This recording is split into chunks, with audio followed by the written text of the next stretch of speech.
When I was 7, my father brought home a beautiful lady who gave me a box of mangoes. That day, my mother watched me happily eating those mangoes while she signed her name on the divorce papers. After that, she jumped off the roof of our building. From then on, mangoes became the nightmare of my life. So on my wedding day, I told my husband, Alan Holt, if you ever want a divorce, just give me a mango. Alan pulled me into his arms, quiet. From then on, mangoes became off limits for him too. On Christmas Eve of our 5th year of marriage, Alan's childhood sweetheart, Larissa Fenimore, left a mango on his desk at the office. The very same day, Alan announced he was cutting ties with Larissa and fired her from the company. That day, I truly believed he was the man I was meant to be with. Half a year later, I flew back from overseas, having just closed a partnership deal worth about $200 million.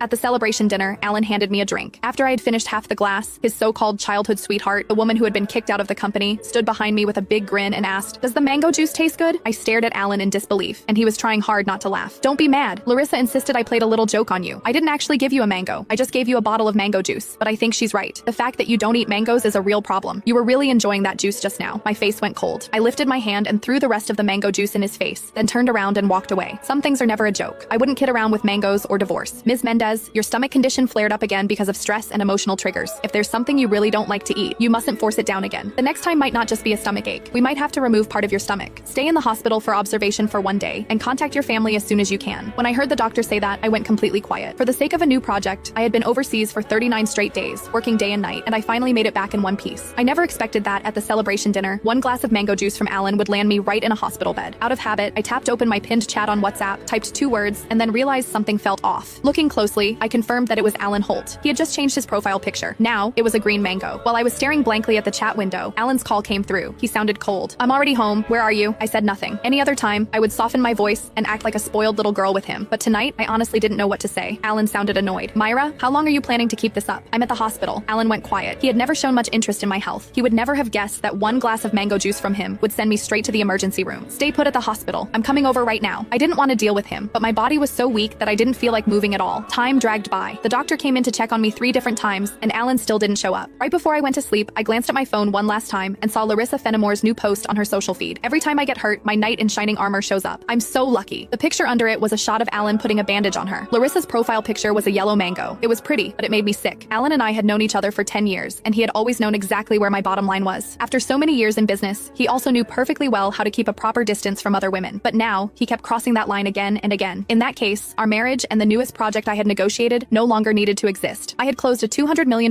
deal in West Arkin that could have changed the company's future, but at that moment, it didn't matter anymore. When I woke up the next morning, Alan hadn't sent a single message or made a single call. I wasn't even angry. After the follow-up check confirmed I was fine, I went straight home to a 5,300 square foot luxury villa that Alan and I had bought the previous year.